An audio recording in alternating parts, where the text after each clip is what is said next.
a video on the topic of scarcity and why it's so important to society. We'll separate this into 3 sessions. What is it? how to treat it, In a real life example.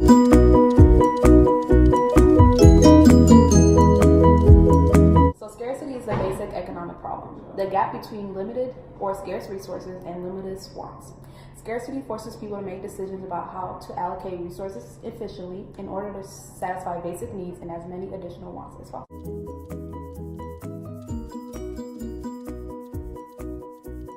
that process is called rational decision making.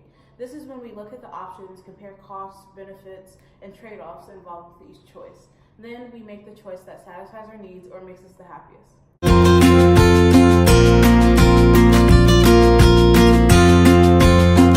A company may be considering the purchase of a new office copy machine. If 2 competing alternatives have the same cost or fixed input, then the appropriate criterion will be to select the copy machine that in some appropriate measure has the higher output. The criterion could be as simple as the copy rate of the machine or pages produced per minute, or as complex as a copy rate with some measure of special features availability. That is also where the 3 different economic systems come from. All nations must address the problems of resource scarcity, and all nations must allocate their limited resources to meet the needs of their citizens. When nations allocate resources, they make choices reflecting their basic human values. There are 3 types of economic: tradition, market, and command. Each economic system answers the 3 basic questions: what to produce, how to produce, and for whom to produce. They are just answered differently in the economic and the tradition.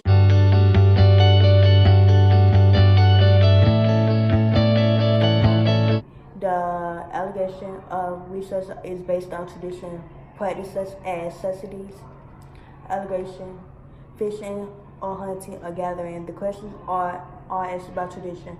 The intimate advantage is everyone is aware of the society. Disadvantage of a traditional economy is that the economy can be unstable since they are heavily rely on the land to produce necessary goods. So a change in the weather can affect the economy and numbers of goods and produced.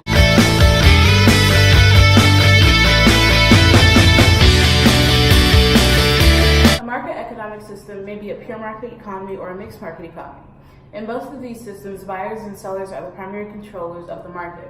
In a pure market economy, consumers' buying decisions determine what will be produced.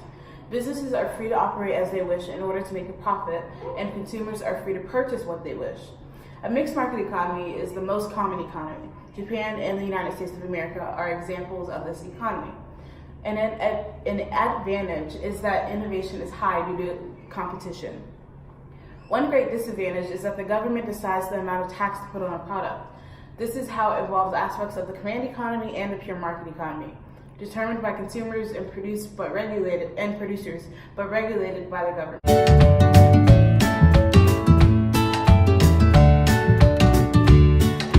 The final economic system is a command economy. In a command economy, economic decisions are made by the government or the state.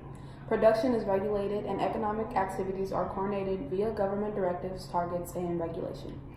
For example, as you may already know, North Korea has a command economy. One issue they face is lack of competition.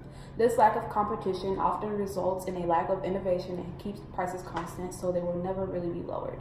On the other hand, a command economy offers socio-economic equality for much of the population.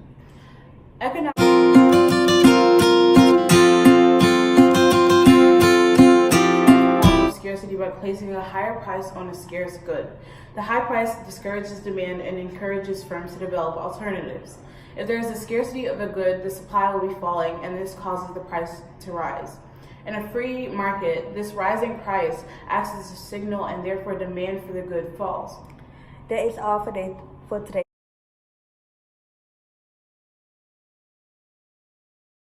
Kids, hope you enjoy and learn something today. Remember that scarcity is the basic economic problem that affects all 3 different types of economic systems. On an individual level, rational decision-making can help the problem of scarcity. On the other hand, on an international scale, the government works to help regulate resources to help benefit everyone in the society. Thanks for watching and see you next time.